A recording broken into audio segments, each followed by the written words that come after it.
Hello friends, welcome to World Awareness. Latest update के अनुसार Indian Navy और Coast Guard के द्वारा 15 नए C-295 एयरक्राफ्ट को एक्वायर किया जाएगा।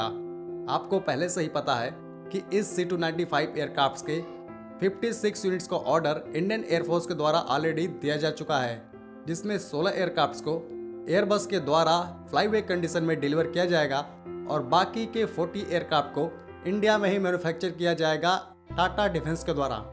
तो अब ये नए 15 एयरक्राफ्ट का ऑर्डर आखिर में नेवी और कोस्ट गार्ड ने क्यों दिया है, तो हम आपको बता दें कि ये जो 15 नए C-295 एयरक्राफ्ट होंगे, ये C-295 एयरक्राफ्ट के मैरीटाइम सर्विलांस वर्जन होंगे, जिन्हें 9 की संख्या में नेवी के द्वारा इस्तेमाल किया जाएगा तथा 6 की संख्या में इंडियन कोस्ट गार्ड के द्वारा यूज किया जाएगा। इंडियन नेवी और इंडियन कोस्ट गार्ड इस एयरक्राफ्ट को इसलिए खरीदना चाहते हैं क्योंकि इंडियन ओशियन में लगातार फॉरेन की शिप और सबमरीन की मूवमेंट बढ़ती जा रही है।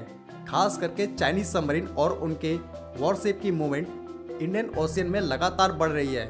इसी को देखते हुए इंडियन नेवी और कोस्ट गार्ड इस नए एयरक्राफ्ट को इंडक्ट करना चाहते हैं, क्योंकि ये एक बेहतरीन मैरीटाइम सर्विलांस एयरक्राफ्ट है। हालांकि इंडियन नेवी के पास इस काम के लिए पहले से ही अच्छे इक्विपमेंट मौजूद हैं, जैसे सी गार्जियन ड्रोन और P-8I नेपच्यून एयरक्राफ्ट।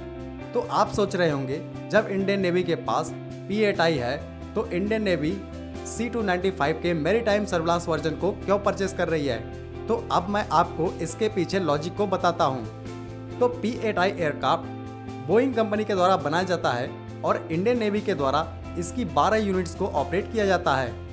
12 यूनिट में से 8 यूनिट को 2010 में खरीदा गया था तथा बाकी के 4 यूनिट को 2016 में खरीदा गया था।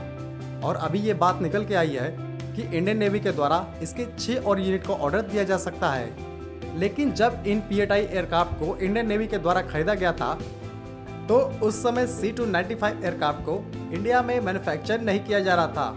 लेकिन अब इस C-295 एयरक्राफ्ट को टाटा डिफेंस के द्वारा इंडिया में ही मैन्युफैक्चर किया जाएगा।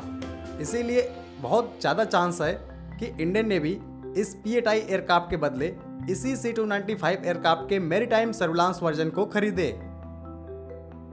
एरो इंडिया 2021 में DRDO के द्वारा एक सेंसर पैकेज को प्रपोज किया गया था, जिस सेंसर पैकेज को लगा देने से ये C-295 एयरक्राफ्ट एक पूरी तरीके से मैरीटाइम सर्विलांस एयरक्राफ्ट बन सकेगा। इस सेंसर पैकेज में होंगे search radar, electro optical sensor, communication system, infrared system, data link और बहुत सारे वो सिस्टम जो P-8I एयरक्राफ्ट में होते हैं। लेकिन उसके बाद भी ये जो P-8I एयरक्राफ्ट है, ये ज़्यादा पेलोड को कैरी कर सकता है तथा इसकी रेंज भी ज़्यादा है और इसमें ज़्यादा हार्ड पॉइंट्स दिए हुए हैं। P-8I एयरक्राफ्ट में एंटी शिप मिशन के लिए हार्पून जैसी मिसाइल दी हुई है तथा एंटी सबमरीन मिशन के लिए टॉर्पीडोज और डेप्थ चार्जेस के साथ साथ सोनोपॉज को भी दिया गया है। वहीं पे अगर C-295 की बात करें तो इस एयरक्राफ्ट में टोटल 6 हार्ड पॉइंट है, जिसमें ये एयरक्राफ्ट एंटी सबमरीन मिशन के लिए सोनोपॉज, टॉर्पीडो और एंटी शिप मिसाइल के तौर पे मैथी मिसाइल का इस्तेमाल करता है। अब मैथी मिसाइल की बात करें तो इस मिसाइल की जो रेंज है वो 100 किलोमीटर की है। निस्संदेह ये मिसाइल P-8I एयरक्राफ्ट के हार्पून मिसाइल से इंफीरियर है, लेकिन ये भी काफ़ी अच्छी एंटी शिप मिसाइल मानी जाती है। ओवरऑल कुल मिला के देखें तो ये P-8I एयरक्राफ्ट इस C-295 एयरक्राफ्ट से कई मामलों में बेहतर है।